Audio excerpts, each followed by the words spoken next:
इस वीडियो में हम जानेंगे बैक बॉन्डिंग के बारे में। तो आइए देखते हैं बैक बॉन्डिंग क्या है।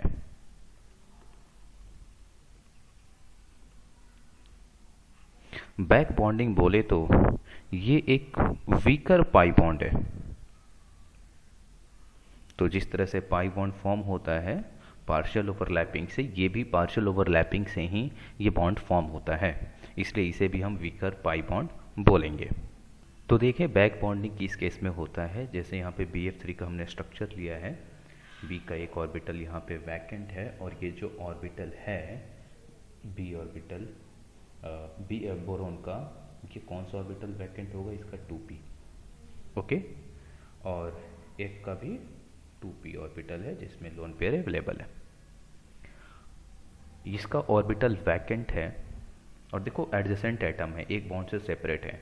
तो इस केस में ही आपका बैक बॉन्डिंग होता है, यानी ये लोन पेयर जो है इस वैकेंट ऑर्बिटल में एंटर कर जाएगा, सिंपली कंजुगेशन होगा और इसीलिए इसको बोलेंगे 2p पाई 2p पाई बैक बॉन्डिंग।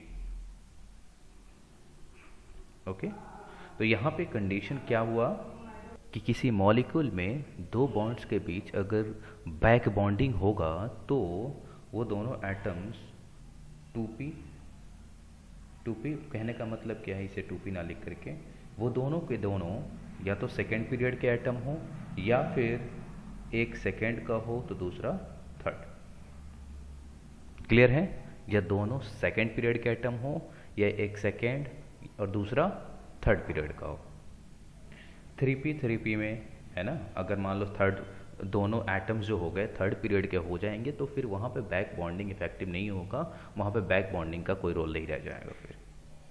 ठीक है, और एक चीज़ आपने यहाँ से क्लियर देख ही लिया होगा कि एक का 2p भरा हुआ है और दूसरे का 2p जो है वैकेंट है, यानी एक ऑर्बिटल वैकेंट होना चाहिए और एक ऑर्बिटल में लोन पेयर अवेलेबल होने चाहिए, यानी पेयर में इलेक्ट्रॉन्स अवेलेबल होने चाहिए।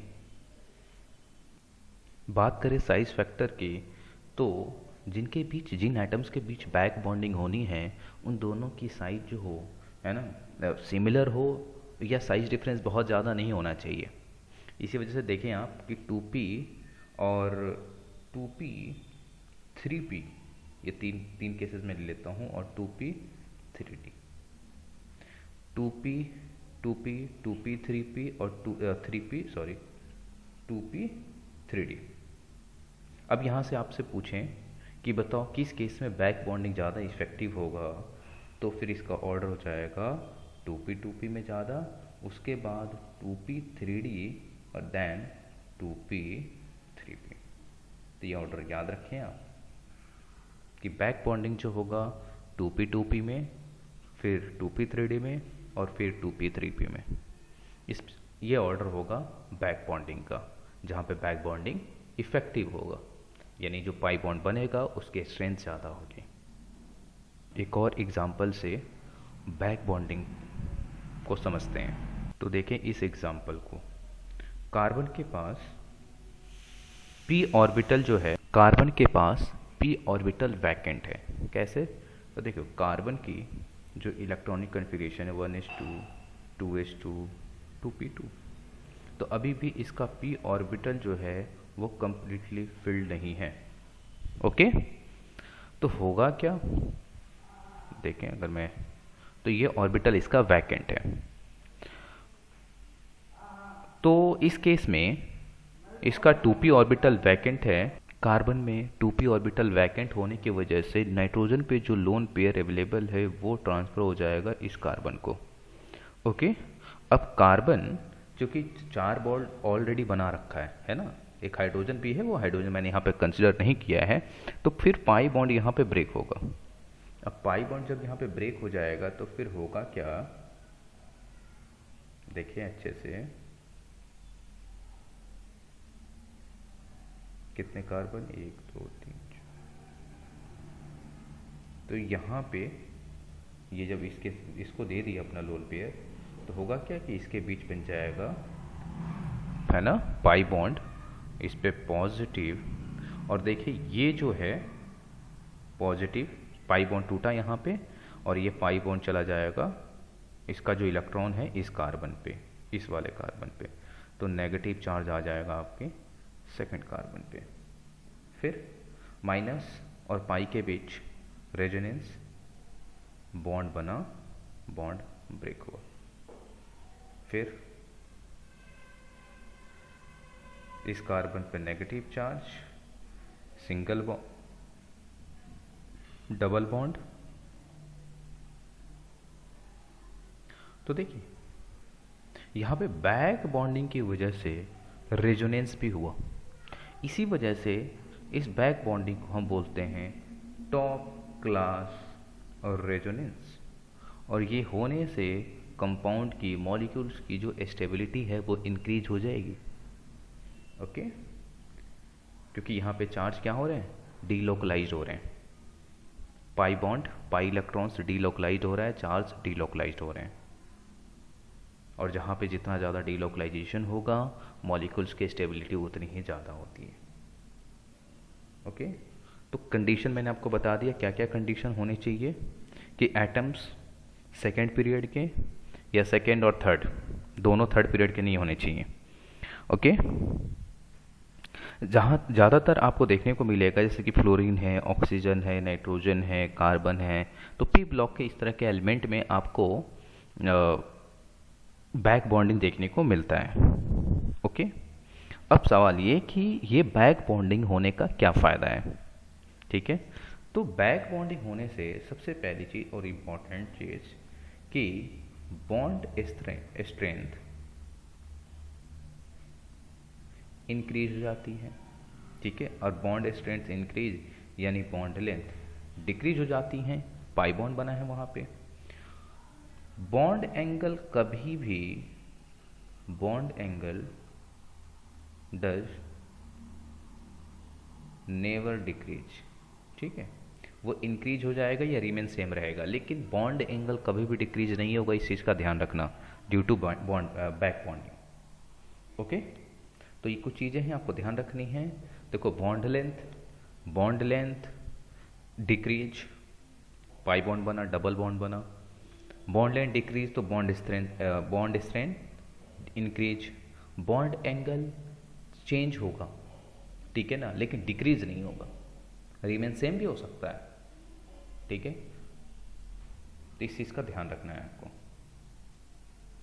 कुछ एग्जाम्पल से कंपेयर करके समझ भी लेते हैं कि बैक बॉन्डिंग कहाँ पे इफेक्टिव होगा। तो देखें इस एग्जाम्पल में 2p 2p, okay, 2p 3p, 2p 4p, 2p 5p। तो जैसे कि मैंने बताया कि यहाँ तक तो इफेक्टिव होता है, इसके बाद जैसे 2p 4p है तो यहाँ पे मतलब ही ख़त्म हो जाता है बैक बॉन्डिंग का मीनिंग। 2p पाई और 2p 5 पाई, 5p पाई। ओके, तो यहाँ पे आपका ये ऑर्डर चलेगा। तो ऐसे कह सकता हूँ कि अगर p ऑर्बिटल की साइज अगर इंक्रीज होती हैं तो बैक बॉन्डिंग डिक्रीज हो जाती हैं। p ऑर्बिटल की साइज अगर डिक्रीज हो जाएंगी तो बैक बॉन्डिंग जो होगा वो डिक्रीज हो जाएगा। ओके, साथ ही बात कर ले न्यूक्लियोफिलिसिटी।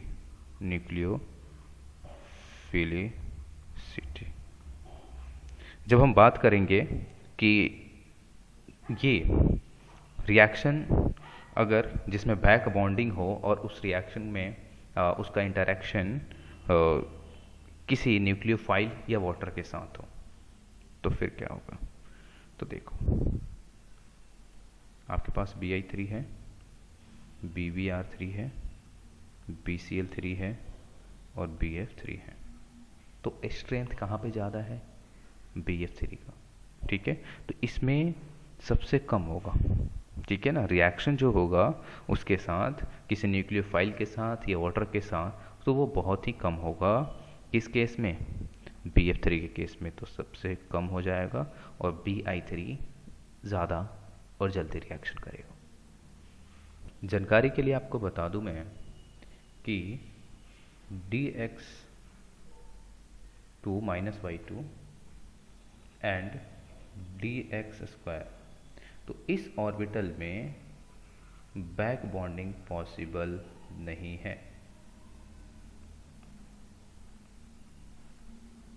तो बैक बॉन्डिंग पॉसिबल नहीं है, d x square minus y square and d x square. तो इस ऑर्बिटल में, ऐसे ऑर्बिटल में बैक बॉन्डिंग पॉसिबल नहीं है।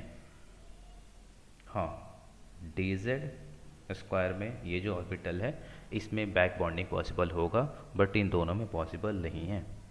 नोट में कुछ पॉइंट्स आप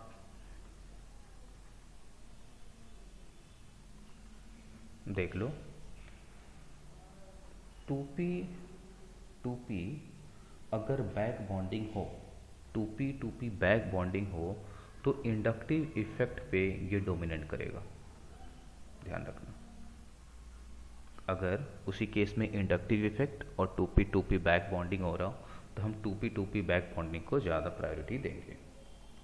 लेकिन 2p3d और 2p3d और 2p3p, ठीक है, अगर ये हो तो इस केस में इंडक्टिव इफेक्ट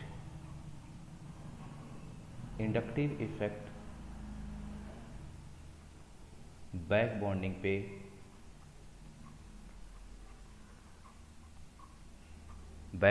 पे क्या करेगा, डोमिनेट करेगा। ध्यान रखना, ये चीज बहुत ही इंपॉर्टेंट है।